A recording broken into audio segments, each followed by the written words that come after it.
Earthlings. I'm it for the planet Zorton, and you are listening to The Mind of DCS on the Soup Media Network. Hello, hello everyone. Namaste. Welcome, welcome. You are in the mind of DCS. I am your host, DCS, and we are joined by my awesome co-host, Melchizdek. Melchi, what's good with you? Oh, lots of things are good. Lots of things are good in my world. How about yours? Fabulous. It's exciting in my world. Let's see. Synarchy Book 1, The Awakening, and Synarchy Book 2, The Ascension. My novels. We're currently on a virtual book tour, pretty much promoting the second one, but yeah, we're going to get some reviews about the first one too, so I'm excited about that. That's going on October, so the rest of this month and up until Thanksgiving of next month. So people should check it out, and people should also check out the books because I've got some good news that I'm not going to share with anybody because I'm still in the contract negotiation process of this good news. But once contracts are signed, I'm going to share the good news. So I'm just dropping a little hint that people really should pick up the books, just because. We can be all mysterious about it, right? Oh, yeah. All right, that's fine. I also want to give a shout out because next month is National Novel Writing Month. And we don't talk about too much about writing on this show. We're very spirituality, paranormal, conspiracy theory based, but whatever, I'm a writer, so I have to give a very quick shout out to National Novel Writing Month. For the month of November, you sign up on their site and then you try to write a novel about 50,000 words for the month. So myself and a writing partner of mine, we're going to get together and we're going to try to write book 4 the month of November. We've decided. So at least get a first draft out, so that should be fun. Yeah, that sounds like a lot of fun. Sounds like a lot of work to get done in 1 month. Yeah.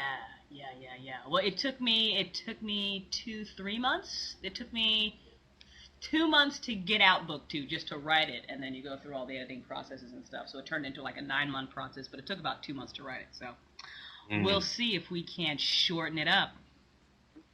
Oh, excuse me. All right, so, right? I wanted to, first we need to introduce our guest for the evening before I jump into the good news. I'm switching it up now. We're going to introduce the guest, then we're going to read the good news.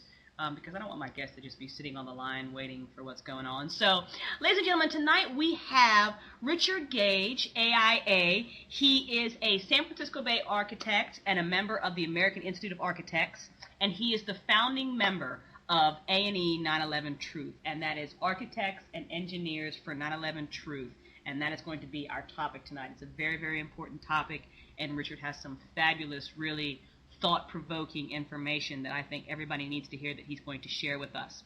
He has been a practicing architect for over 20 years, and he has worked on most types of building constructions, including numerous fireproof steel frame buildings. He recently worked on the construction documents for a $400 million mixed-use urban project with 1.2 million square feet of retail, parking structure, and 320,000 square feet of mid-rise office space, altogether with about 12,000 tons of steel framing. So I'm thinking that Richard just might know what he's talking about. What do you think, Melchizdek? I think he's got a real good idea of what he's talking about. I think so too. Richard, are you with us? I sure am. It's great to be here with you, DCS, and Mel too. Well, great. We're so happy to have you. So before we jump into our fascinating discussion tonight, and I'm very excited, I really can't wait to get started, but I do this every week, we got to read about the good news because there's so much bad news in the local media. On here, every Saturday evening, we like to jump into the good news. So we're going to do that, and then we're going to jump into our discussion. My good news article for this evening is from Yes Magazine. Everybody, I keep telling y'all, don't I say this like every week, Melchi? I say that you guys have got to be reading Yes Magazine because it is awesome. YesMagazine.org. It's just great. It's good stuff. So, and I thought this article was great, especially because of our topic tonight. And it's called In the Face of This Truth, and it's by Robert Jensen. And that byline is, it's time to talk honestly about collapse, no matter how others may respond. We live in the midst of multiple crises, economic and political, cultural and ecological, posing a significant threat to human existence at the level we have become accustomed to.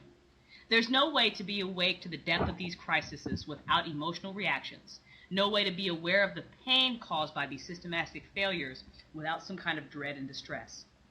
These emotions come from recognizing that we humans with our big brains have disrupted the balance of the living world in disastrous ways that may be causing irreversible ecological destruction, and that drastically different ways of living are not only necessary but inevitable, with no guarantee of a smooth transition. This talk, in polite company, leads to being labeled hysterical, chicken little, or apocalyptic, no matter that you are calm, aren't predicting the sky is falling, and have made no reference to the rapture, pointing out that we live in unsustainable systems, that unsustainable systems can't be sustained, and that no person or institution with power in the dominant culture is talking about this. Well, that's obviously just a little crazy. But to many of us, these insights simply seem honest. To be fully alive today is to live with it, not for one's own condition in the world, but for the condition of the world, and that is in collapse. So what do we do when such honesty is not very welcome? In June of 2010, Jensen published a short essay online asking people who felt this anguish to report on their emotions and others' reactions. In less than a month, he received more than 300 messages, and while no single comment could sum up the responses, this comes close. I feel hopeless. I feel sad. I feel amused at the absurdity of it all. I feel depressed. I feel enraged. I feel guilty and I feel trapped. Basically, the only reason why I'm still alive is because there are enough amazing people and things in my life to keep me going, to keep me fighting for what matters. I'm not even sure how to fight yet, but I know that I want to. He didn't ask for biographical information because there's no data on the age, race, or occupation of his respondents. Nor did he ask specifically about political or community activism, but the letters reinforced a gut feeling that dealing openly with these emotions need not lead to paralysis or inaction. People can confront honestly a frightening question. What if the unsustainable systems in which we live are beyond the point of no return? And stay politically and socially engaged. One respondent, a longtime community order, put it this way. Recently, several of our visionary thinkers have moved from the illusion that we have 10 years to turn this around. They now say clearly that we cannot stop this momentum. It takes courage and faith to speak so plainly. What can we do in the face of this truth? We can sit face to face and find the ways, often beyond words, to explore the reality that we are all refugees, swimming in a future that looks so different from the present. We can find pockets of community where we can whisper our deepest fears about the world. We can remain committed to describing the present with the exceptional truth. What happens when we tell the exceptional truth? First, we often feel drained by it. Another respondent observed, "My personal ambition seems to decrease in proportion to the increase in world suffering. I think that's part of my emotional reaction to crisis. I don't think I'm fully alive. I'm not depressed, just weirdly diminished." Second, we encounter those who don't want to face tough truths. Many wrote about isolationism from family and friends who denied their reasons to be concerned. I'm a drug addict with over 20 years clean, and I know all about using up my future and farting out lame excuses. I promised myself an honest life to stay clean, and the double-edged sword is that I'm starting to see just how much our culture swims in denial. Sometimes people accuse those who press questions about systematic failure and collapse of being the problem. People get angry at me for it and call me dark and negative and sinful, telling me instead to move to the light, positive, and love, whatever. Regardless of others' reactions to talking honestly about collapse, it's essential that we continue. No political project based on denying reality can be viable for the long term. We need not have a crystal ball to recognize, as singer-songwriter John Gorka put it, the old future's gone. The future of endless bounty for us all could be a future we face. How can we open an honest conversation about that future? It isn't easy, but it starts with telling the truth from our own experience, like the 70-year-old woman who lives in a rural, intentional community. I've lived long enough now to be very aware of how different the world has become, how the cycles of nature are off kilter, how the seasons and the climate have shifted. My garden tells me that food doesn't quite grow in the same patterns, and we either get weeks of rain or weeks of heat and drought. This is the second year in a row that our apple trees have not had apples on them. But most people get their food in grocery stores where the apples still appear and the food still arrives, in seasons or out, all over the world. This will soon end and people won't understand why. They don't see the trouble in the land as I and my friends do. I grieve daily as I look at this altered world. My grandchildren are young adults who think their lives will continue as they have been. Who will tell them? They can't hear me. they and many others will have to see changes for themselves, as I have. I can't imagine that anything else will convince them. My grief for the world and for them is compounded by this feeling of helplessness, because there is no way we can have the collection action you speak of when the collective is still in denial. The word of breaking out of denial is less about specific actions and more about the habits and virtues we must cultivate. Far from that rural community, a 35-year-old woman working in an office in Chicago summed up the task. We really need to take it back to the basics and keep it simple. This reminds me of one of my own quotes I thought of a few months ago. Be humble or be humiliated. I think I'm a simple person. I try to avoid making things more complex than they have to be. I try to focus more on what I need versus what I want. Be humble or be humiliated is my own personal reminder. Her personal reminder is relevant for us all, individually and collectively.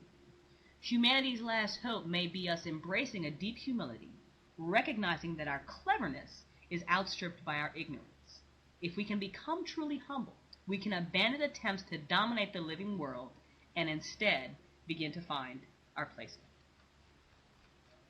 And since tonight we're going to be talking about how difficult it can be to face certain truths about things, I thought that article was pretty relevant to tonight's discussion. What do you guys think? Yeah. Indeed. We now have over 1,400 architects and engineers demanding a new investigation based on truths that we have not heard from the mainstream media, not heard from our government in the building reports that have come out. So I'm looking forward to sharing that with you. Absolutely. What do you think about it, Melchizdek? Any thoughts? Because I know you've always got good thoughts. I think it's amazing here with my abstract mind thinking that it's amazing that people can actually see what's going on within themselves and relate it to what's going on the planet, in society as a whole. And not only that, but take things from it and build upon what they learn from themselves, which is actually affecting our society around us. And this article is just, is an example of that. Right. And it sounds very doom and gloomy, but I think kind of what the point about it too was that it's important for us to, one, not be so ignorant of the truth. Number one, we can't keep living in denial, we just can't. But number two, understanding that we don't have to be paralyzed by that fear. At first it is going to be very overwhelming, as I'm sure our conversation tonight might be a little overwhelming for some people.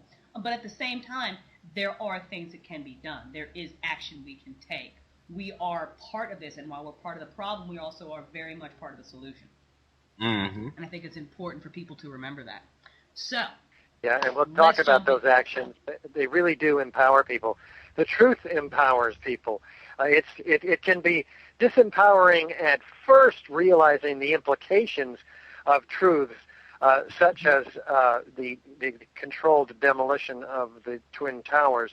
But when we start to take action based on the information, we were very empowered, and we can.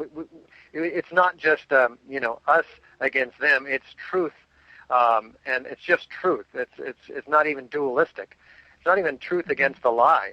It's just truth, and it's a realization, a spiritual realization, where 9/11 truth really brings one.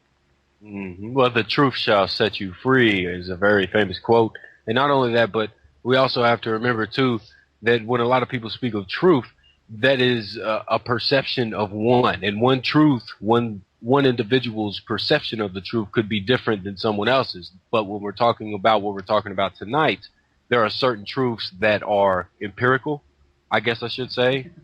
There you go. That stick out there, and they can't be denied or be a different truth for anybody else. So, exactly. Yeah. Now, you just said something very interesting, Richard, and what you said was the controlled demolition of the Twin Towers. And I think that might have paused people, or people listening might be like, well, what is he talking about? So let's talk about 9/11 for a minute. What is the official story that we have been fed? We know that the jet planes hit the Twin Towers. We know there was a large explosion of jet fuel. We know that the official story tells us that after the jet fuel ignited office contents and we had normal office fires at that point, what we're told is that the steel weakened and we have a gravitational collapse all the way down to the ground. That last part is the part that the evidence betrays. And so we also are looking at the third skyscraper to collapse on 9/11. This is Building 7, a 47-story skyscraper, part of the World Trade Center, about a football field in length away from the Twin Towers, the North Tower. And at 5:20 in the afternoon on 9/11, this building drops smoothly, suddenly, symmetrically, straight down into its own footprint in the exact manner of a classic controlled explosion, a classic controlled implosion, a controlled demolition. But what we're told by official sources, the National Institute of Standards and Technology, 7 years later, after fumbling the report on this building, they tell us that normal office fires are responsible for this, the collapse of this building. And in order to do that, they have to manipulate all kinds of evidence, and engineers and architects are not buying it. And that's what we're going to be talking about. Wow. Okay, so I mean, there's so many places that I can start with that, so I'm really going to try to take it one step at a time here. So let's talk about the Twin Towers and the steel frame. Could office fires, something like that, make a building collapse? I mean, because I would think that when, you know, your architects are designing a building like this, you would take into account things like that. Those, you know, circumstances. Right. We do. These buildings were fireproofed, and the problem, according to the official story, is that the pieces of airplane and debris flying through the building knocked off some of the fireproofing.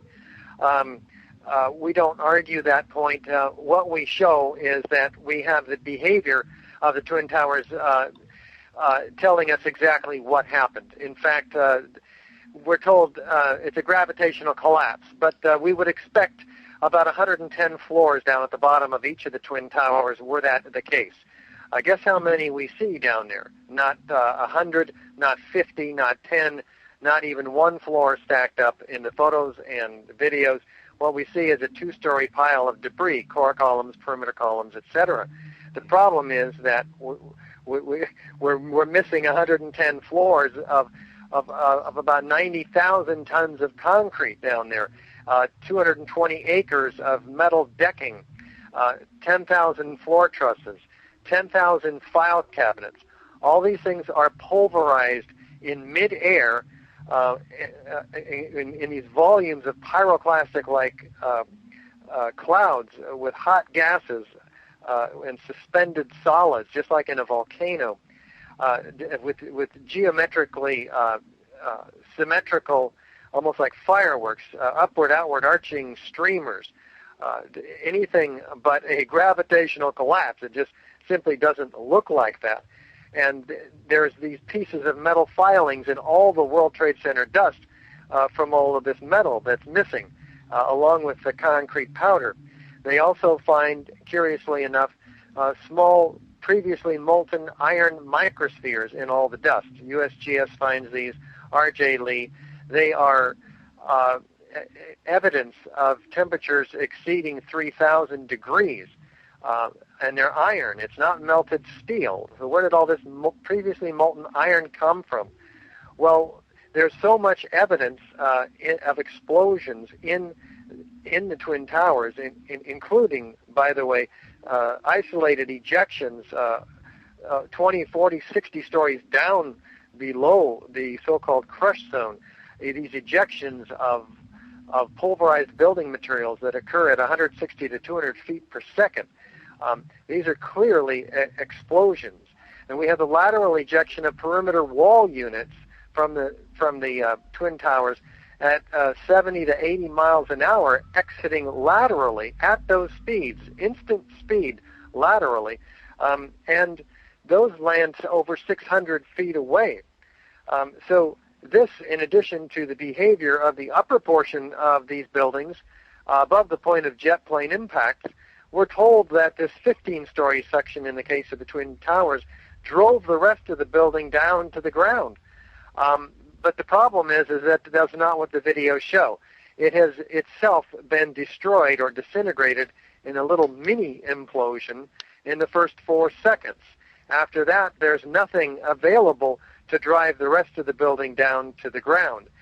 It has been destroyed, and then the building is tearing itself apart at nearly free-fall acceleration. That's almost as fast as a bowling ball dropping off the side of this building. That's how fast this building goes down in 12 seconds.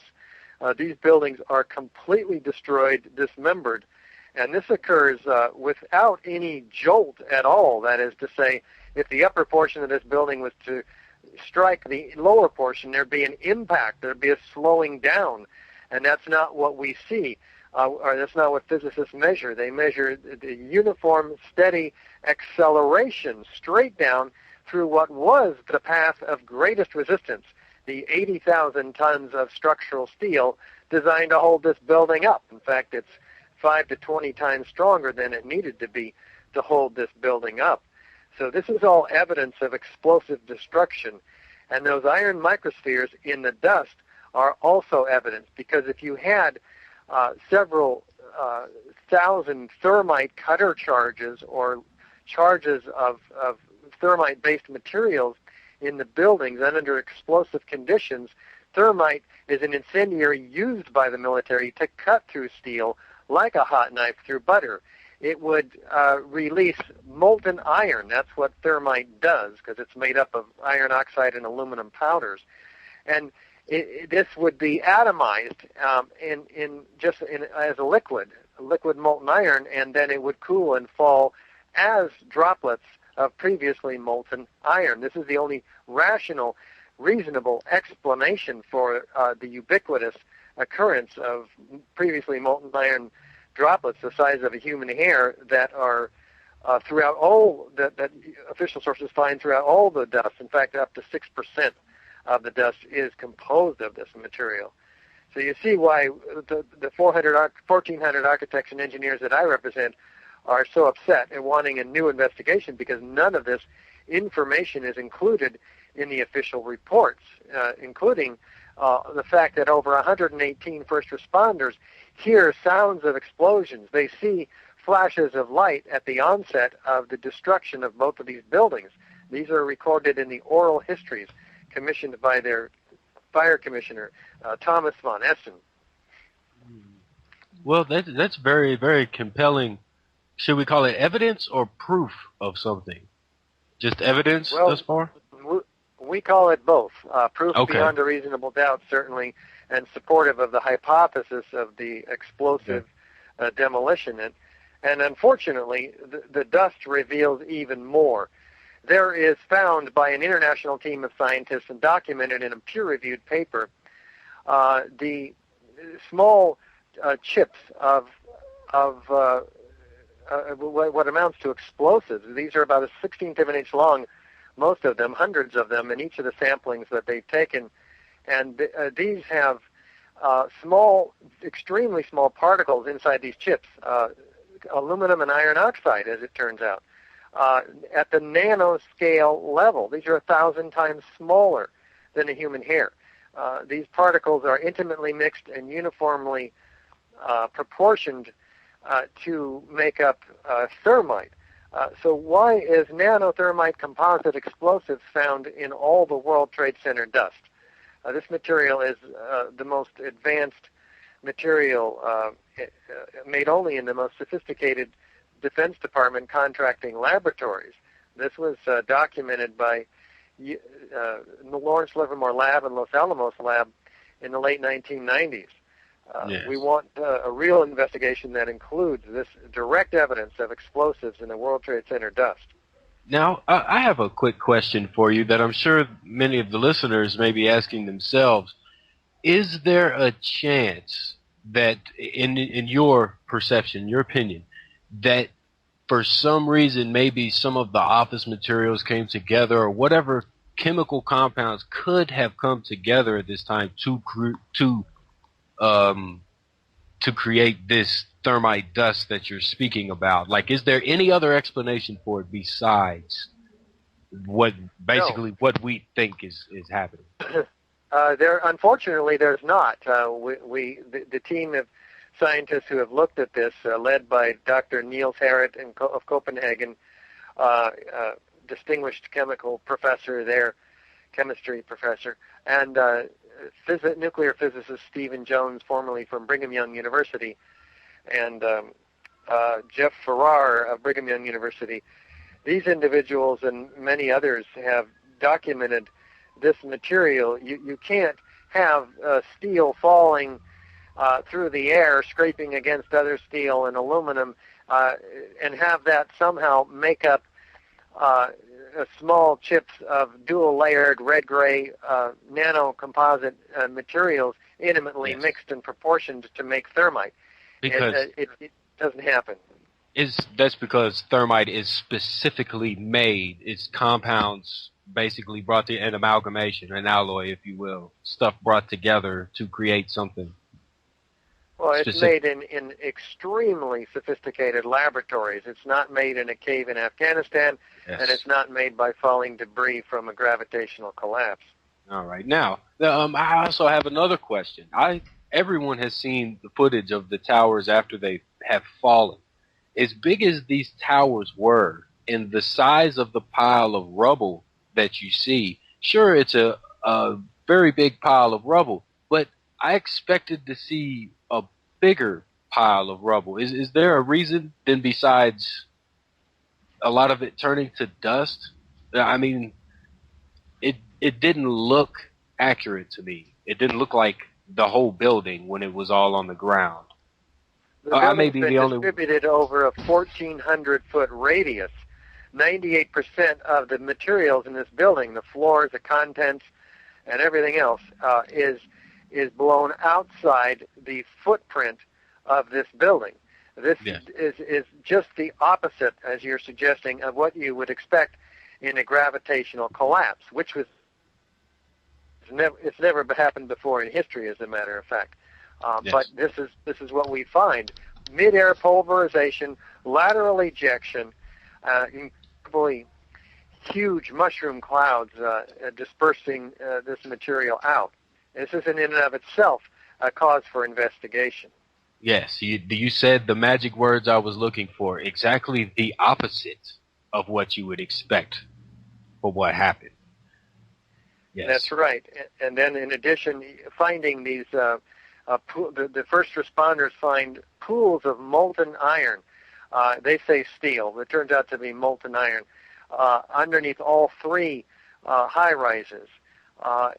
This is devastating evidence against the official story, because office fires in jet fuel only burn somewhere between 500 and 1,500 degrees, depending on a lot of different things. Jet fuel, according to the manufacturer, burns in open air only about 600 degrees. So we have a discrepancy. Steel and iron don't even melt until well over 2,800 degrees. So we have huge problems. The first responders are saying it looked like flowing like lava from a volcano. They're saying all of this molten steel that they're citing. It turns out to be molten iron, which in fact is the byproduct of thermite. There's no other source for all this molten iron. So there's absolutely no, did the towers have any kind of gas lines in them at all? Like natural gas lines for any kind of heating or anything, or are they strictly electricity? No, we don't bring gas into high-rises. Okay. So that's not a function. And high-rises, by the way, have never collapsed due to fire. We have had up to 100 examples of very hot, large, and long-lasting fires in skyscrapers, and not one of them has ever brought one of these skyscrapers down. And Building 7, remember, a 47-story skyscraper, was not hit by an airplane, and yet it begins suddenly at 5:20 in the afternoon. It's smooth, symmetrical, and free-falling descent. What do I mean by free-falling? it falls as fast as a bowling ball falling off the top of this building.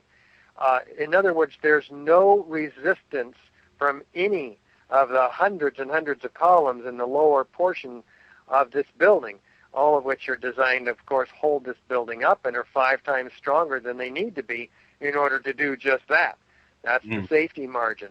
So how do you get a building falling as fast as if they weren't even there? You have to remove those columns. How do you get it to fall straight down? You have to remove those columns all at once within a fraction of a second. Any deviation in that pattern, and the building will begin to tip over, which is what you'd expect a building to do with any kind of natural collapse. You'd have large, gradual deformations, twisting, groaning, turning, heaving, and it would fall asymmetrically over. Not that a steel frame skyscraper has ever collapsed due to fire, but say in a wood frame building with fire, that's what you might expect, but this looks anything other than that. It looks exactly like, in fact, a classic controlled demolition, which the official agencies, NIST in particular, who is tasked with explaining this collapse, never even considered.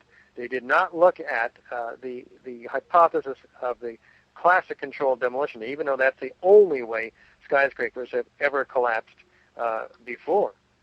Yeah, well, there's a lot of people that aren't really familiar with the way the skyscraper or a tall building is constructed and what goes into it. Now, in between each floor, which is concrete pads, you have fire stop from where they core drill for the water pipes and the electrical conduits that go up and down between the floors.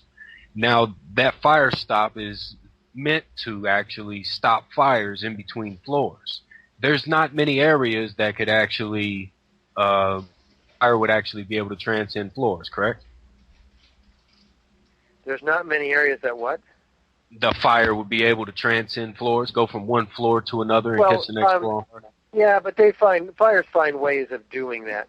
All right. Well, basically, these fires, though, were fairly isolated. There's only 8 to 10 fires, and the videos and photos, at any one time only show 2 or 3 of those fires. So, and they're not huge. They're not engulfing the building. In fact, we're told that the cause of this building's collapse is thermal expansion, which occurs on the 12th floor with these long-span steel beams expanding as a result of the fire and pushing a girder off of its seat, causing internal failures of floors. There's so many problems with this. First of all, these buildings are fireproofed, so these beams do not expand. Fire can only burn in an area 20 minutes. That's all the fuel that it has, and then it moves on. And not only that, but there's sprinkler systems involved that are trying to put the fire out and things of this nature. But that was my point in asking the question. Yeah, in this building, the fire sprinklers were either sabotaged or not working. For those steels to expand, hypothetically. Excuse me? If that were true, how hot would the fire have had to have gotten for those steel beams to expand to support that theory that they expanded and that's why they collapsed in on themselves? Oh, that's a matter of conjecture. The question is not so much how hot they would have gotten, because fires only get about 1,000 to 1,500 degrees. But the main point is that they're not there long enough to cause the damage. What? Yes. Mm-hmm. Okay. That's just to throw that out there for people. Go ahead. Yeah. So the other problem with this theory is that these buildings are so redundantly designed that even if there was a connection failure between the girder and column 79, it wouldn't have caused the internal failure of 400 structural steel connections per second. That is a ludicrous amount of failure that couldn't possibly happen unless they're all cut. And that's what we have. The computer model that NIST provides in order to prove that this building came down in the manner it did looks more like a sandcastle that's being sprayed with water. That's how fast these internal connections are failing when you watch this model and calculate it. And it took 7 years for them to try to justify this, and it's pretty bad. Their computer model bears no resemblance to the collapse of this building as seen in the videos, which you can see quite easily along with all of this other evidence on our website, which is AE911truth.org. That's AE911truth.org, and that stands for Architects and Engineers for 9/11 Truth. And we show on there also, for instance, the documentation by FEMA that the steel was melted. Intergranular melting, they say, rapid oxidation, sulfidation, even the evaporation of the ends of these beams is documented in this Appendix C of their Building Performance Assessment Report that came out in May of 2002. But this critical forensic examination was thrown out by NIST. They did not include it in their subsequent investigation, which we really call more a cover-up than anything else. So we're calling for the federal grand jury investigation of Shyam Sunder and John Gross responsible for this cover-up. Wow. Let me recap, because I'd like to recap very quickly for listeners here, and I also like to ask a question. Actually, let me ask this question first before I recap. Is it possible that there could have been an explosive on the plane, and that's the reason for all the molten iron, thermite in the dust? Well, it's certainly possible, and I'm sure there probably was, as a matter of fact. But that would not account for the uniform dismemberment of this building floor by floor, 10 floors per second, being destroyed in rapid succession from the point of jet plane impacts all the way down the building symmetrically at 2/3 of free fall acceleration. It can't explain that behavior of the buildings, as well as the explosions going off 20, 40, and even 60 stories down below the so-called crush zone.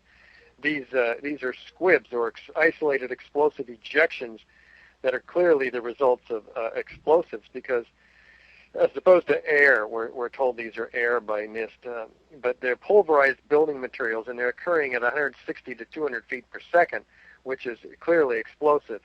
So even if the plane was laden with explosives, it could not account for all of the rest of the evidence for explosives. Mm-hmm. And especially for Building 7 falling, which wasn't even hit. And that's really what I want to talk about as well, too. Okay, so we've got the Twin Towers. An airplane crashes into both buildings. Fires start. But the fires are not hot enough, nor do they burn long enough to cause this building to collapse. Additionally, we have eyewitness accounts of people seeing these explosions happening floor by floor on these buildings. And then the buildings do collapse, and they collapse entirely too fast for them to have just been pushed by gravity if it had been the result of fire or simply the weight of the airplane. It's just too fast, and there's not enough debris at the bottom. Can't happen. Not scientifically possible. Right. That's correct. It's too fast because there are 47 massive core columns in the core of this building, an incredible array of 14-inch diameter perimeter columns every 3 feet 9 inches around the perimeter. And these have to be accounted for in any collapse scenario. So if you take away all of those vertical supporting elements and you just drop one slab on top of another, you would still have a slower collapse because of the conservation of momentum. The transfer of motion from one slab to the next would slow the collapse down to something like 20 to 30 seconds, even if you had no columns. So explosives clearly account for the removal of the columns, as well as creating vacuum in between the floors, which is basically sucking the building down at nearly free fall acceleration.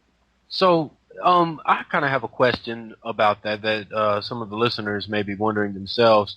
To take something as rigid as steel girders, and especially the main support columns, and to turn them into a wet noodle and just let the slabs collapse at free fall speed, 12 seconds, did you say it takes for it to fall? Yeah.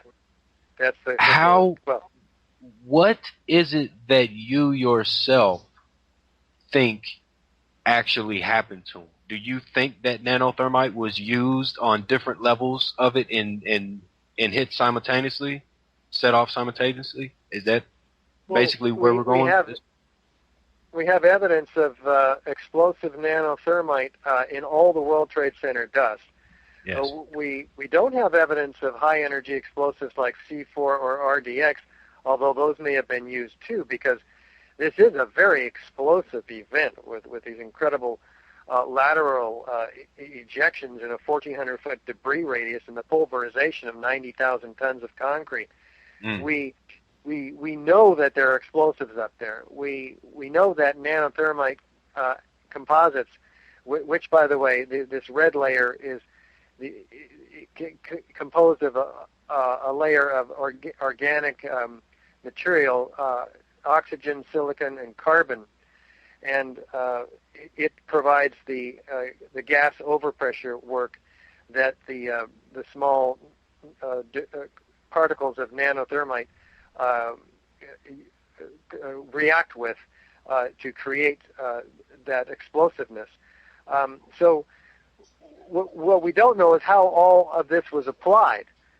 We need a real investigation, and we need some whistleblowers to come forward. We need a whole lot in order to avoid simple speculation. Right now, what we're trying to get is official sources in the media, forcing them to wake up and respond to public pressure for a demand for a new investigation, so that they will acknowledge this material, which they've been denying actively, particularly NIST. What exactly happened to all the debris? Sorry, just to interrupt for just a second, because he keeps saying that, and I want to define it for listeners. What is NIST?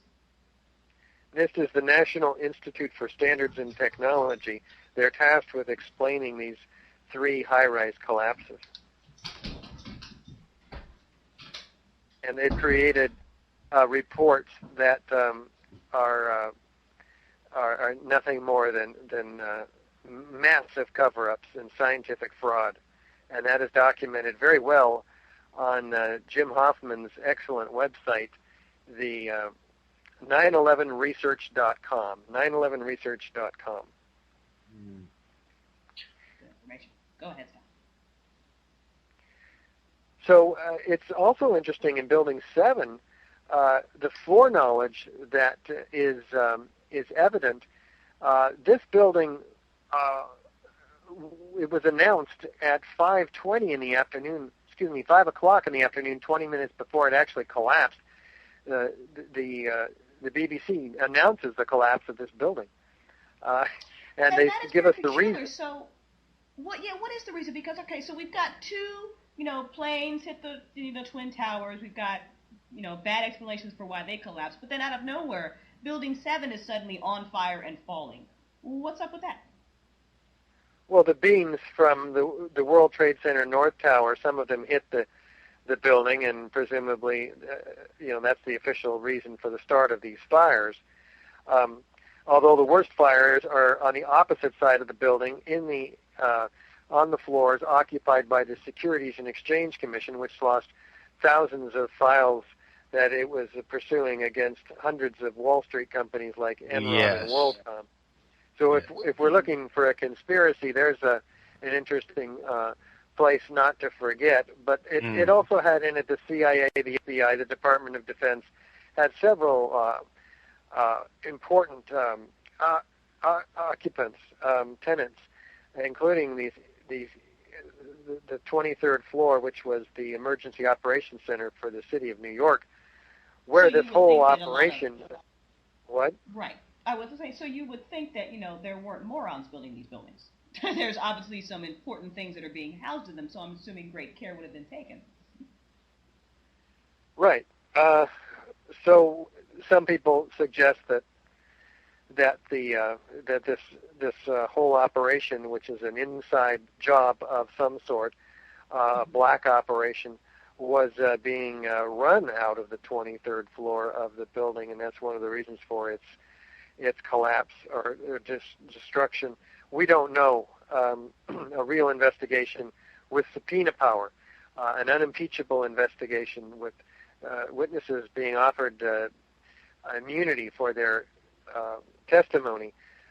These are the kinds of things that bring forward the kinds of answers we need to have in order to understand who had the means, the motive, the opportunity.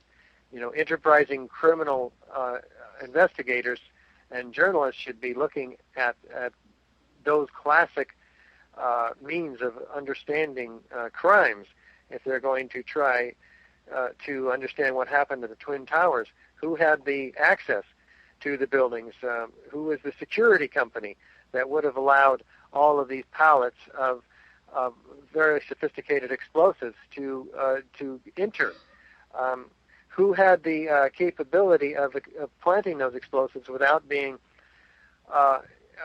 seen by the tens of thousands of occupants in the building? Well, we do know this. If you had access to the elevator shafts in the building, you would have access from the inside.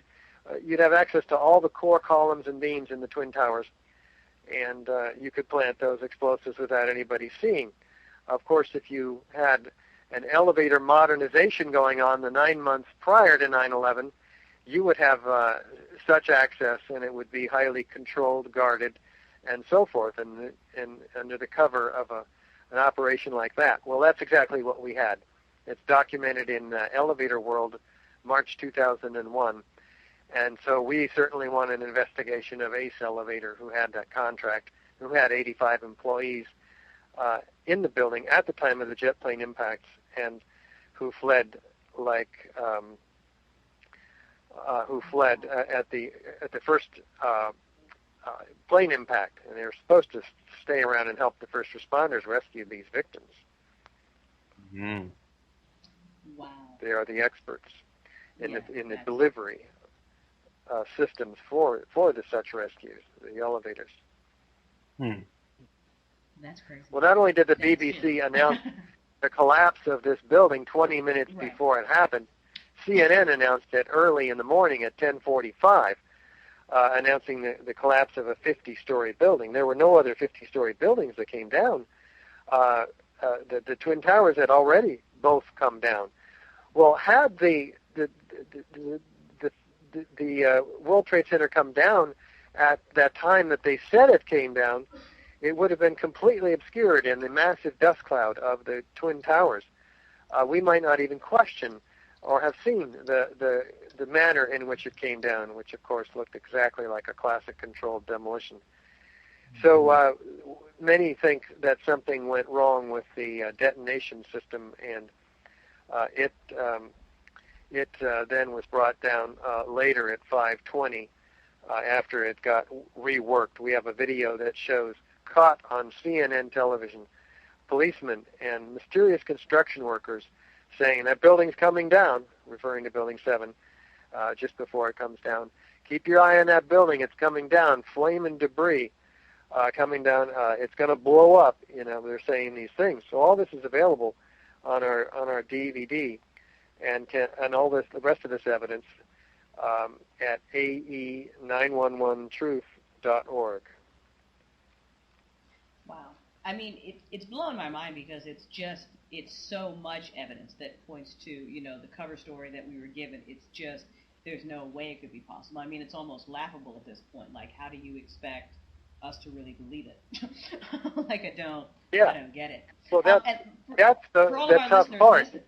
Go ahead, Richard. The evidence brings us to a certain point, and I go all around the world speaking to 150 to 170 presentations around the world in 17 countries to groups of 200 to 700. We always take a show of hands, and what we learn is that of the people who are skeptical of our position, at first 85% of them or more end up agreeing with us, and they sign our petition. So this evidence moves people to that first place of awareness, and then the real struggle begins, because our psychology kicks in. At that point, we were hardwired to believe that something like this could not happen in America. It's just, like you said, unbelievable. Well, once we deal with the evidence, and we're forced to deal, we're then forced to deal with this remaining part, which is how could this have happened? Why I would have known about it. This couldn't happen in America. Our government wouldn't do this to us. Well, we're not saying our government did this to us. We don't know. We need a real investigation. But it happened, and it turns out that it's happened many times throughout history. It's a series of awarenesses that we come to when wrestling with the truth about 9/11. That every war we've been in just about has been started with some sort of similar false flag operation, which is where we attack ourselves, blame it on somebody else, and then get good justification, like in Vietnam, to start a major war. And declassified documents that's now proven to not even have existed, the Gulf of Tonkin incident I'm referring to. Yes. And now has not only happened here, but in other countries of the world, correct? Similar events to get countries to go to war? Yeah, in fact, Hitler is famous for this, Reichstag. Starting his invasion of Poland, for instance, the Reichstag fire, also how he came into power. Yes. This is common, unfortunately. Now, I'm kind of intrigued as to, you spoke in, 17 different countries? Yes. Okay, now other countries of the world are actually questioning this event right here? More than 80 countries lost their citizens in the destruction of the World Trade Center Twin Towers, and many of them have launched investigations, and there are heads of state that are calling for investigations, such as the former president of Italy, who says this was a CIA operation, and Paul Hellyer, National Defense Minister of Canada, is calling for a new investigation, and the former Defense Minister of West Germany, and several senators in Japan calling for an investigation. So yeah, we're not alone. There's a 9/11 Truth movement in almost every major metropolitan area throughout the world. People are out on the streets on the 11th of every month and trying to raise awareness at the grassroots level. It's a growing international grassroots movement, so it's word of mouth. It takes the responsible action on the part of all of your listeners, for instance, to get informed and then to take the civic responsibility, the patriotic duty as an American citizen, to inform everybody else that you know, and send the AE911truth.org link, for instance, to every architect and engineer that you can find. So with so many people, not just here, but around the world, that are calling for this investigation, why is it that there is no investigation already? I mean, that in itself almost seems like the right people are keeping that from happening. Yeah, that's an excellent point. We can't get traction in the mainstream media. Why? It seems to be owned by about 6 corporations. Mm-hmm. And who sits on the boards of those corporations? We have the same people sitting on the boards of the corporations of the companies in the arms industry, the oil industry, the banking industry, and the insurance industry. All of these industries, including the media, profited enormously from 9/11. And 2 major wars were started, and the loss of several of our freedoms, and I mean liberties that we cherished here in the United States, like the right to an attorney if we're arrested, and not be thrown in jail indefinitely like they can now do just simply by calling us a terrorist. So this is a huge problem for us, and 9/11 started all of it. And if we pull the rug out from underneath the official story of 9/11, a lot of things will happen.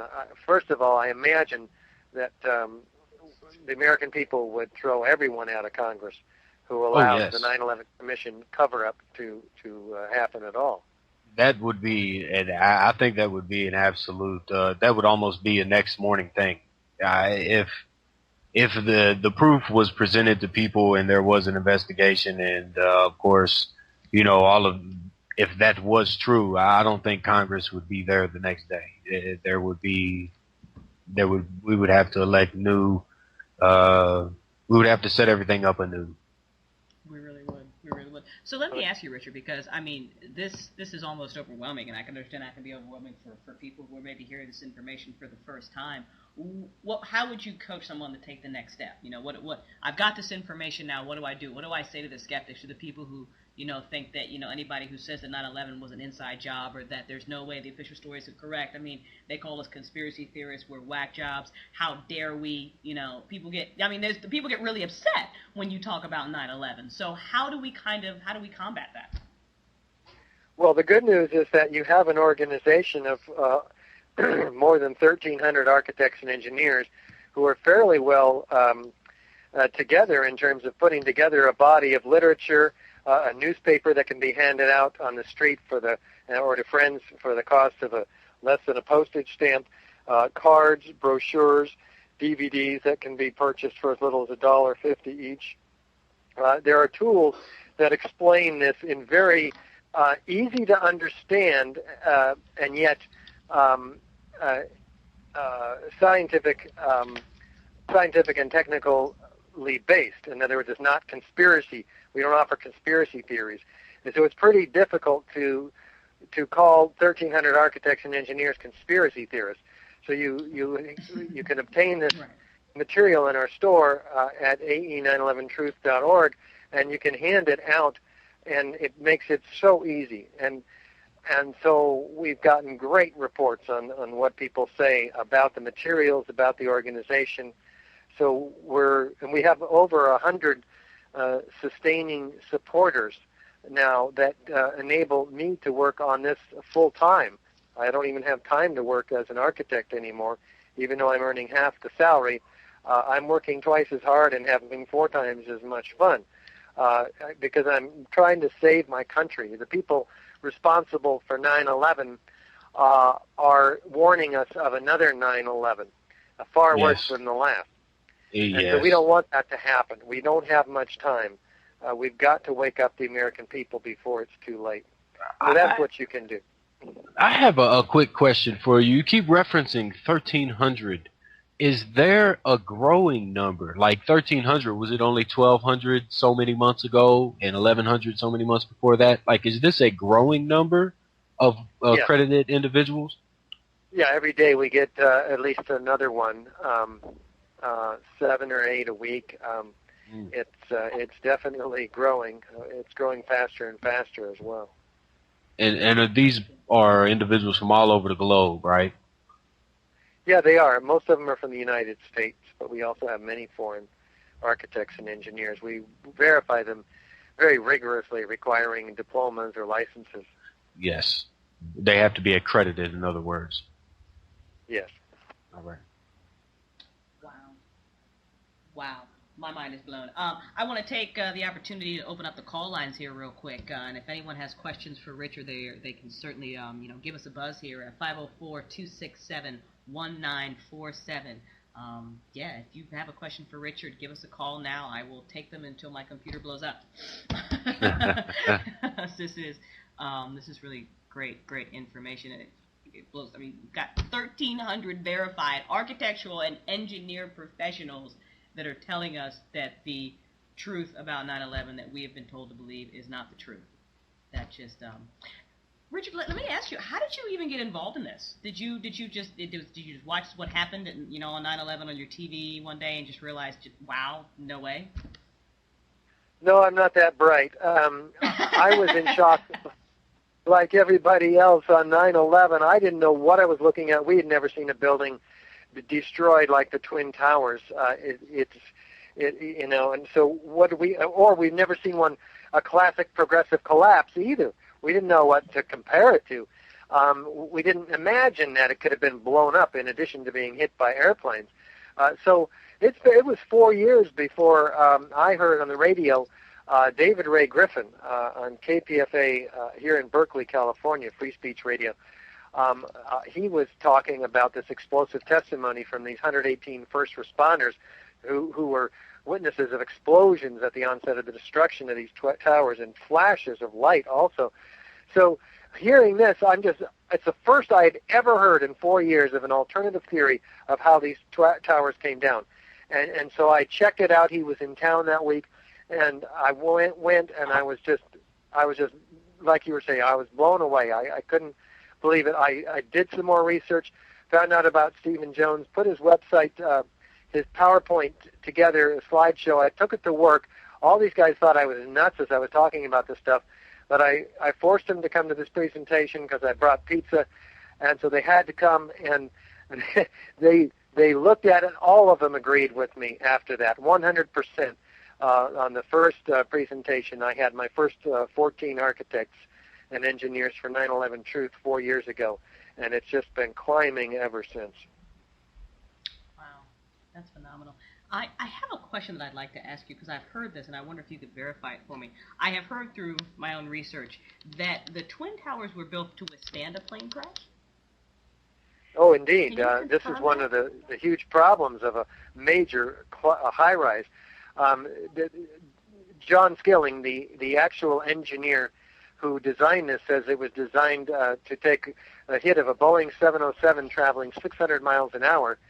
He said the biggest problem would be that the fuel would dump into the building, but that the building would still be there. That's a quote from him. Others suggest it could take an impact from two airliners. And in fact, the NIST report, the official report, states that the building did its job structurally to resist the impact of the planes, but they fault the fires for the major contributing factor for the destruction of the buildings. Wow. You would think with all the smart people out there that they could have came up with a better explanation. Just throw that out there. That's just crazy. It just is crazy. Ladies and gentlemen, we are on with Richard. Richard, I know you only said you could stick around for an hour, but like I said, I told you all in the email, my show goes on for another hour, so you're welcome to stick around and continue in the discussion. If you have to take off, no problem. We certainly loved having you on. Please plug the heck out of your organization. Let everybody know where they can get in touch with you. If you've got other events going on, anything to help the 9/11 Truth movement. Yes, thanks. We'll be in Oklahoma City the 29th of October. We'll be in Las Vegas the November 20th, and Sonoma State College in California November 9th, and in Pleasant Hill, California, Diablo Valley College the week before that.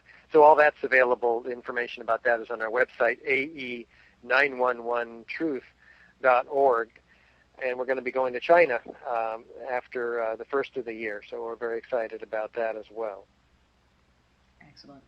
Everybody, please visit the AE911truth.org website. It is a fascinating website with really great information on there. To be informed because this is important. A lot of things happen because of 9/11, and I really think that it is our right responsibility for us to get to the bottom of this and to find out what really happened. We need a new, independent, real investigation, and 1,300 professionals cannot all be wrong. I don't think so. Don't go anywhere. We are in the Mind of DCS with Melchizdek and myself. We will be right back after this. My name is Marilyn Rosenbrock Nyborg. I am a spiritual activist, and I have been the co-founder of a number of incredible women's organizations bringing women together. We know that when women gather, wonderful things happen. We'd love you to check out our website at womenwakingtheworld.com, at gatherthewomen.org, and finally soul2soulwalk.com. And let's see, this is In the Mind of DCS, and it has been a pleasure to hang out in that mind.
internet is not a brochure rack. You can't create a website like you'd create a brochure. Print it once, never update it. You've got to treat your website content like a business asset. But face it, you don't have time to focus on your web content. Turn it over to Ion Leap.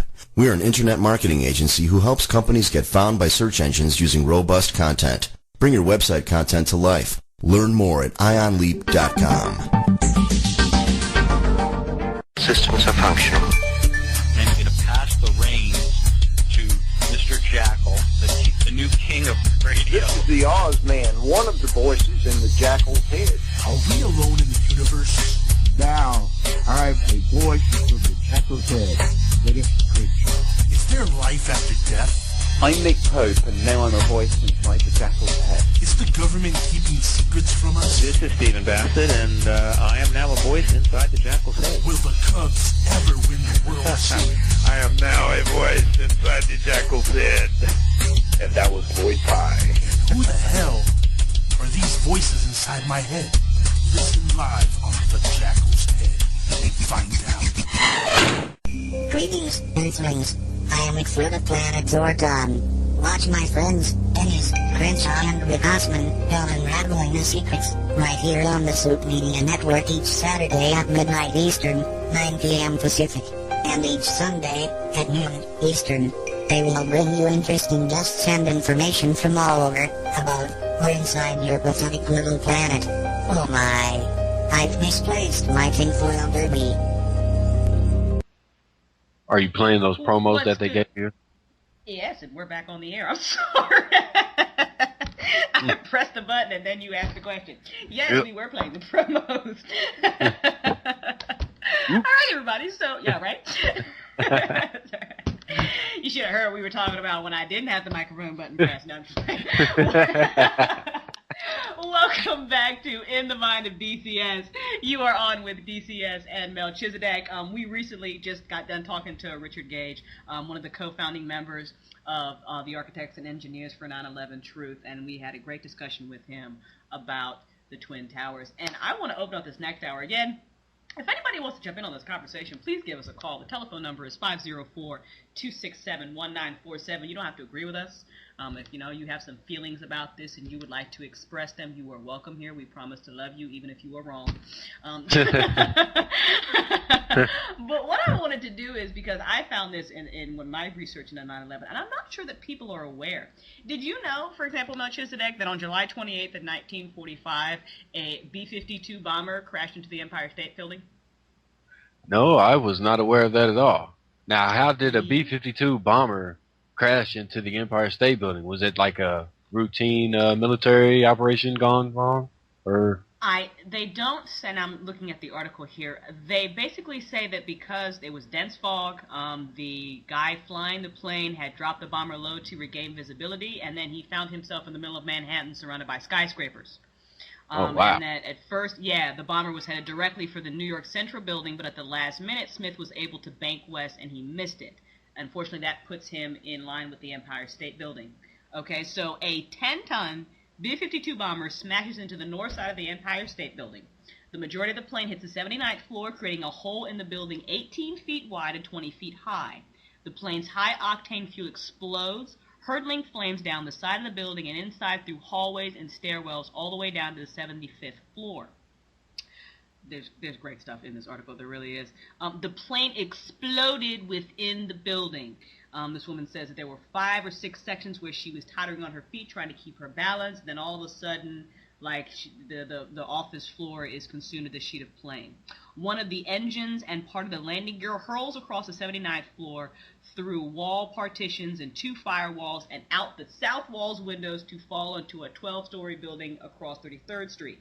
The other engine flies into the elevator shaft and lands on the elevator car. The car begins to plummet, slow somewhat by emergency safety devices. Miraculously, now these people had like some angels. When the help arrives and the remains of the elevator car are found in the basement, the 2 women in the car are still alive. Wow. Yeah.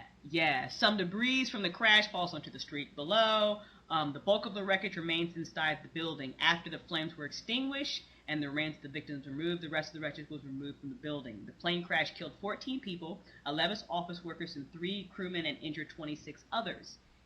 The awesome thing, well, not the awesome thing, but the interesting thing about this is the integrity of the Empire State Building was not affected. Huh. Yeah.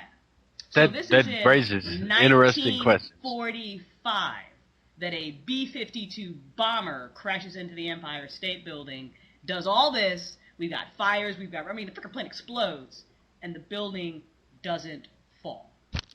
Yeah, that's some amazing stuff there. Yeah. And I believe it was because of this, that's where I read, that it was because of this B-52 bomber crashing in the Empire State Building why the Twin Towers were built to withstand airplane crashes. Why particular care was given to withstand the airplane crashes, yeah. That would make sense. Also, they're so close to an airport. Isn't JFK? They're right there in New York.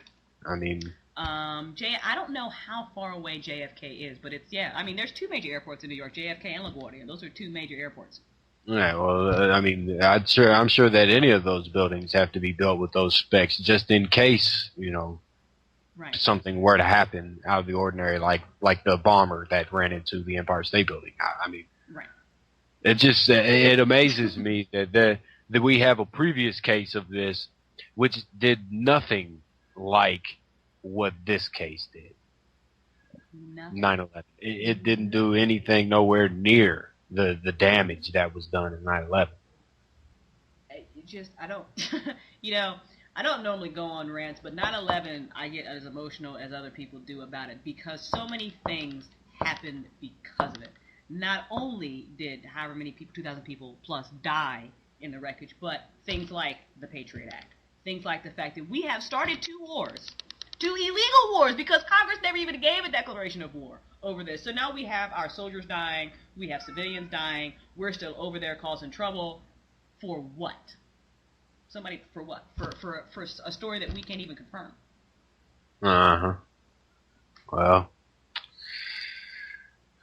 It just, it makes me a little angry. It really does. Oh, yeah, it definitely boggles the mind and leaves a lot of people speechless to where they can't even think of what to say. And it just, I think that's actually part of the problem. When you get into the actual science of what happened, it's hard for some people to follow along with it because there's specialists that, it takes them time to even get a grasp on what is actually happening. Like he said, all of the people that are involved, the 1,300 people that are involved in the group that he's formed, it took time for them to even realize and to put together what they have to realize that something is wrong.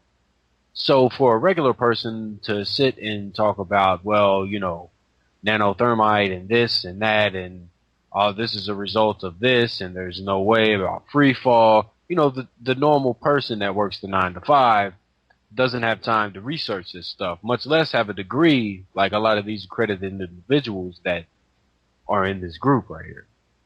Right. And some of the great things about their website too is and they really put it into terms that you can understand. Because I remember trying to research what the heck thermite was and what the heck they was talking about with all that, and I'm like, I get what you're trying to say, but I don't really understand it. But they do a really good job of really kind of breaking it down so you get the point that they're trying to make. And he's right. There have been a lot of other countries that are looking into this. I remember watching on YouTube it's a documentary that I think a lot of people should watch. It's called Zero something. I'll have to find it for people. I'll throw up a link on my website, whatever. And it was done by the Italians, and it is a really fascinating documentary done by the Italians into 9/11, and not only talks about the Twin Towers, but also talks about the Pentagon. Yeah. And that story is as messed up as the Twin Towers one is. Well, that's right there. That was one of the questions that I had for him, but we didn't have enough time to ask any more questions. But basically, if these towers did this to these 2 huge if these planes did this to these 2 huge towers, these buildings, why did not the same thing happen when the other plane hit the Pentagon?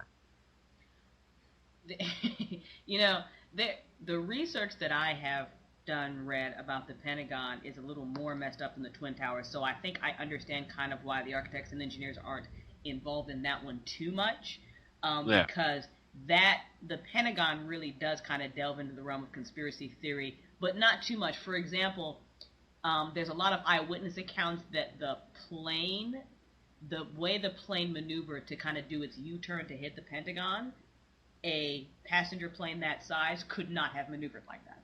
There's a lot of interested testimony like that. But even more compelling, actually, is the size of the hole in the Pentagon. Yes. Oh yeah. And that's what I think people really need to look at, because if you look at the picture of the Pentagon and the hole, and then you look at the picture of an airplane and you look at that hole, you don't have to be anybody but Joe Smo, the plumber, the dumbest redneck, I'm sorry, I'm just going to say it, in like freaking wherever. You can look at this and go, there's no freaking way an airplane made that hole. It's just no way. It's not big enough. It's just, I can't, like, there's nothing for the wings. It's just, it looks like the airplane's wings came off at some point while it was sliding across the grass. And then the airplane, like, got several inches smaller and then managed to fit itself through that hole. Well, if that's the case, what happened to the airplane and the people on the airplane if it wasn't an airplane that hit it? I mean, where did they go? What happened to them? Right. Where if it was not that airplane that they said hit it, and all those people that were on that airplane that they said hit it, and it was something else, where did those people go? Because I have heard stories, I have watched, YouTube videos and seen documentaries, and even looking at the footage that was taken from the security camera that's looking right at it, it doesn't look like a plane that's hitting the Pentagon. But that's just the question is, where's the plane? That's a very good question. Where the hell is the plane? This is a big freaking plane, and we're not talking about 9/11. I'm not talking about the Twin Towers here, where it might have been pulverized by whatever, thing they wanted to. Where's the freaking plane? Like, it didn't crash all, like, where we got no wings, we ain't got no tail, where is the freaking plane? Yeah. It's crazy. It really is crazy. And I can really understand why people are so hesitant to even talk about it, because a lot of things happened because of 9/11. Oh yeah. And people don't really want to really go into that, but at the same time, we really kind of gotta. We really do, because, and he was absolutely right when he said that almost preceding just about every war, there has been some false flag event. There has been some boogeyman to get us all riled up, and how riled up was everybody after 9/11? Oh yeah. Yeah. Very true. We were ready to go. We were, it was like, who did this and how dare they, and, Granny, get your gun and let's go to war. Well, that begs the question. Let's say, just for instance, hypothetically, tomorrow we wake up and all of a sudden they open this investigation that the world actually is wanting to take place. They find that there is, so many things that aren't in sync, and somebody should pay for what has happened because of this. We have gone to 2 wars because of this. We have destroyed parts of the globe, other parts of the globe, because of this, supposedly, according to propaganda media. What will the rest of the world want to do? Will they want to take America as a whole? Because how will they be able to find out who the actual culprit is without, the culprit saying, sending a fall guy to get in trouble for it? How would the world react to that? Because that violates a lot of international laws right there. Mm-hmm. Mm-hmm. So, how would the world react to that? So it's almost, that right there in itself is interesting, because we don't know what the rest of the world would want. Would they want to hold America as a whole responsible? Because our troops are us. Our troops are the one over there destroying parts of the world because of orders given by people that could have set this all up as a false flag event? Right. That's a very good question. That's a very valid question, because I wouldn't want the whole world mad at us. I mean, we're America. Don't get me wrong. We're badasses, but the whole world being mad at us? Come on now. Right. Right. Well, you would hope that the investigation. I mean, you have to think that there is a trail that can be followed, because when you really dig deep into 9/11, and you even go, and he was actually mentioning some of this, past the, well, why is it in the mainstream media? Well, who controls the mainstream media? And, well, damn it, why did the Building 7 fall? Well, what was in Building Number 7? I mean, there is a trail that can be followed. And I'm sure that we can find that some of the people who may or may not be responsible for 9/11 might not all be American. Yeah, very, very true. Well, what if all of that stuff was in, let's say, Building 7? And it is no more. Got carried away with the rest of the rubble. You see what I'm saying? I mean, at this point right now, it would be very hard to pinpoint whoever they are in the world, exactly who it was, and bring them to justice. Because what if it was, 100 different people all over the world that orchestrated this and employed so many more thousand people that actually orchestrated this? Because it's a big operation if you think about it. I mean, when we're talking about the only way to get these devices in there, he said a good way anyway, not the only way, is, excuse me, they worked on the elevators. And that would be a good way to actually get to these main columns, these main support columns. Well, that takes organization right there. And you have to contract people to actually go in there and do this. The organization that did that organization would be in trouble right there. Where does that organization come from? First of all, what kind of clearance do you got to have to be able to get stuff like that, to be able to work in the world trade? If you work in a big building, you have to have good credentials, and the people that you send in there, I mean, I'm sure they do some kind of background checks. I'm sure they do some kind of things like this for these workers. That's just one aspect of it. Not only that, but if you start following the money from who paid them, who's to say that they didn't pass that money around and it ended up going through some other bank? I'm hoping that we are back. Can you hear us in the chat room? Maybe I am checking right now. Maybe I can get back in the chat room. That might answer my question. Can you hear us now? Can you hear us now? I don't think the shadow government is trying to blow up my computer. Fabulous. Okay, wonderful. They can hear us now. Does this thing every now and then where it just decides that it's gotten too hot and it shuts itself down conveniently at that moment. Oh yes, we like to term it the Super Ninja Energy.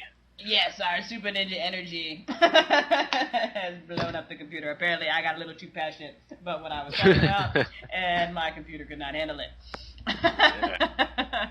All right. So, anyway, back to what we was talking about. Where were we at? I know we were 9/11 talk, but we were 9/11 talk. You know what? Bottom line here, people, is, and I think we can really sum it up with, please visit the AE911truth.org website and be informed. I mean, if this, and I read the Good News article about us being overwhelmed by the truth, because that could certainly happen in regards to 9/11, because my mind kind of works like a spider web. So when I go from 9/11 to all the other things that happened because of 9/11, and then you think about, what it would have taken for this to have been pulled off the way it was, and that's just, it gets pretty massive, and it can be pretty overwhelming. But that is not an excuse for us to ignore it. Mm-hmm. We really can. One thing that 9/11 may hurt a lot of systems that are in play right now, because everything is involved with this. If liberties are being stripped away one at a time or more, then that means the justice system is going to have to be fixed because of this right here. If the banking system was involved, like a lot of these documents that were in Building 7, according to some people, then our banking system obviously has to be fixed in some way. A lot of this ties into our broken systems, what I consider are broken systems, and need to be fixed. This could be a trigger point for a collective re-rendering of the way we have set up society. Right. And you know what? And I really want to tie that into what we talk about here a lot on the Mind of DCS and on the Rec Room as well, is this whole conscious evolution, spiritual awakening thing, because it is so important, because we really are finding ourselves in a time where we need to redo things. There is an excellent foundation in place. There really is. I think the Constitution is a great document. I think democracy is a beautiful idea, but it doesn't work unless we do. What if, just what if, because there are some out there that say, New World Order wants this New Age religion and wants these things, so they put them out there for the people, and they use it as propaganda in places that people wouldn't expect to use them, like not on our mainstream media, but on the internet and on things like this, in hopes that people spread it by word and that'll get the message across. What if they set it up for the systems as well? So not only do people almost getting the people to tear down the system in hopes that they could further enslave the people, if you will. Do you see what I'm saying? I could see that, but it's almost counterproductive, I think, because in my mind, when you look at a lot of the systems that are in place, they are very thought controlled. It is if they're kind of following line system. So if you are going to if their end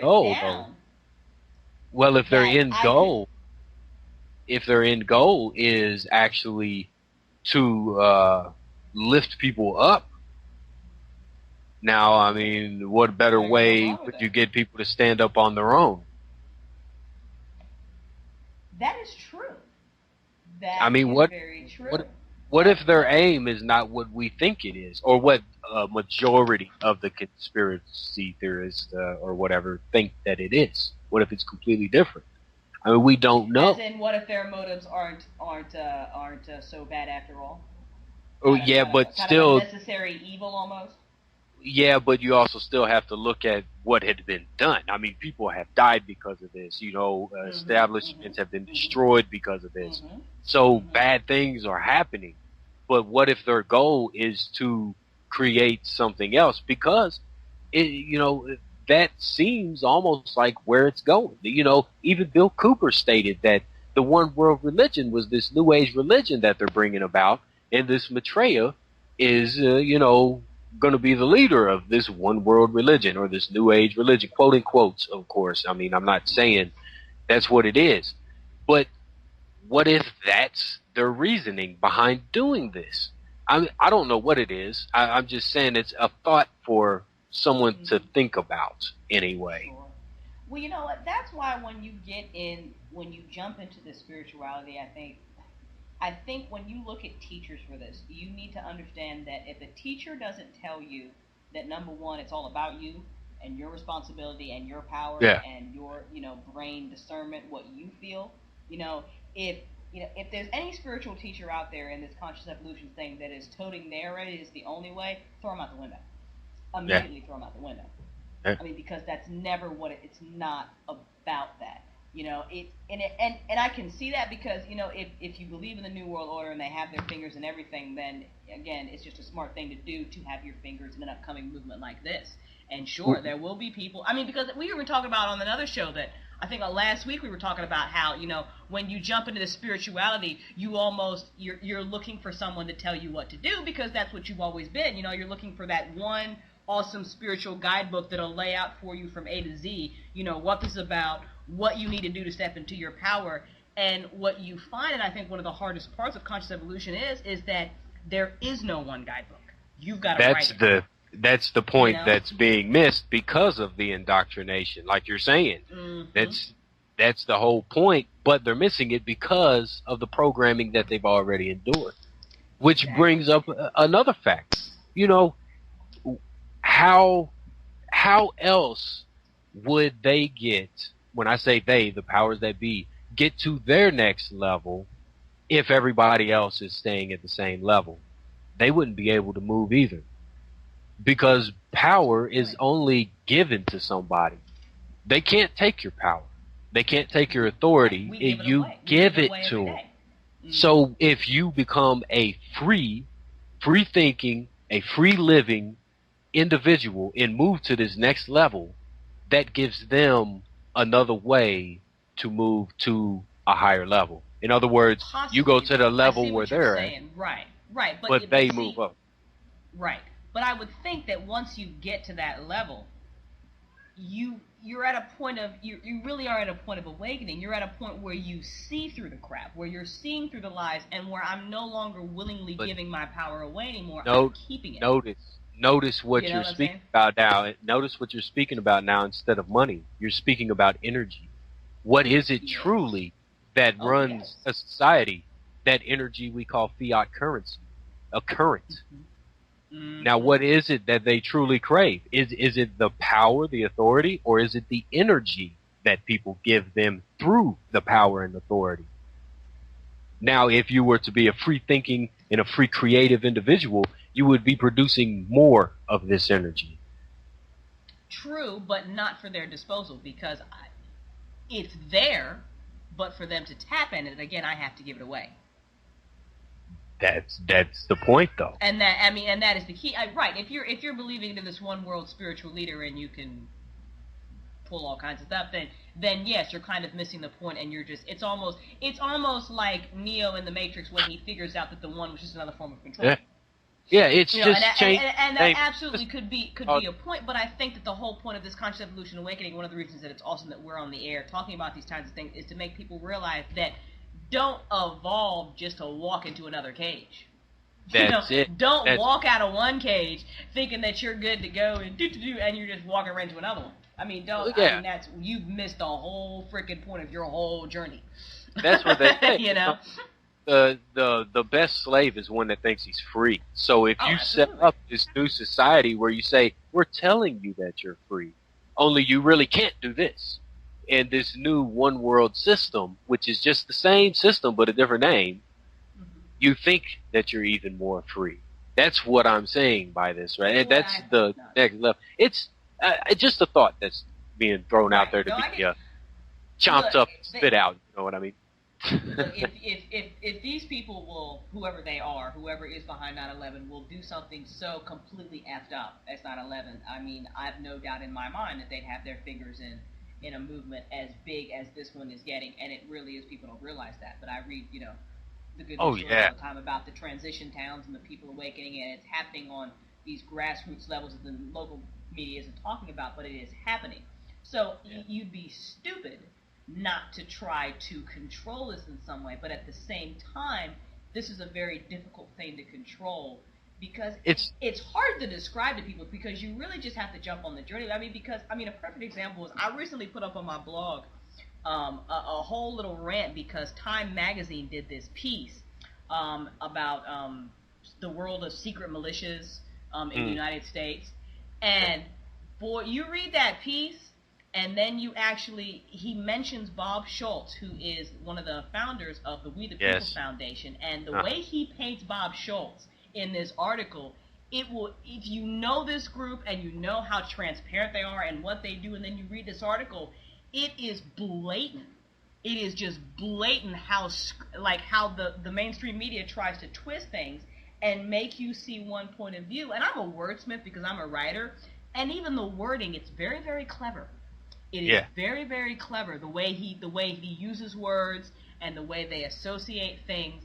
And if you're not awake, me trying to explain it to people, I just can't, because you're not going to get it. You see what I'm saying? You're not seeing, the manipulation that is happening to you on a very basic, very simple level. It's crazy. It absolutely. I mean, I read the article and I was like laughing at the same time, just like, wow, people are going to buy this. That's what they do in their documents. That's what they do to everybody in real life. Even to the court system, semantics play such a major role that it's not even funny. Boy, it really does. It really. I think my favorite part in that whole article, too, was when he was talking, he was comparing Bob Schultz to the villainous V from Vendetta. And just the way he wrote that sentence, right? So he compares Bob Schultz to he said it's the villainous V, or the menacing V from Vendetta. And then he puts in parentheses about how at the end of the movie, the state buildings exploded. To really hammer in this point about how Bob Schultz is really leading this movement against the government to, really mess it up. But you missed the whole point of the movie where the government really was the villain. And for me, the most powerful part of that movie was not the awesome fight scenes for V. Those fight scenes were actually kind of cool. But it was the end where we, the people, marched on that Capitol completely non-violently. There was no violence. It was just us there, and we walked forward, and that, for me, brings tears to my eyes every time I watch it. Speaking about V for Vendetta, I urge people to do research on the 5th of November. I'm not going to tell you what year, but remember the 5th of November. Look that date up and see how it relates to us and why we're in the position that we're in. Look that date up. So I just want to put that out there. That date was set for a reason. That wasn't a made up date that the scriptwriter didn't pull that out of his butt. Go ahead and do your research on that date. You might be amazed. But I do, isn't it about time? Yes, we are. I didn't even realize that we was running into time. That's all right, Jacko. You owe me some minutes anyway.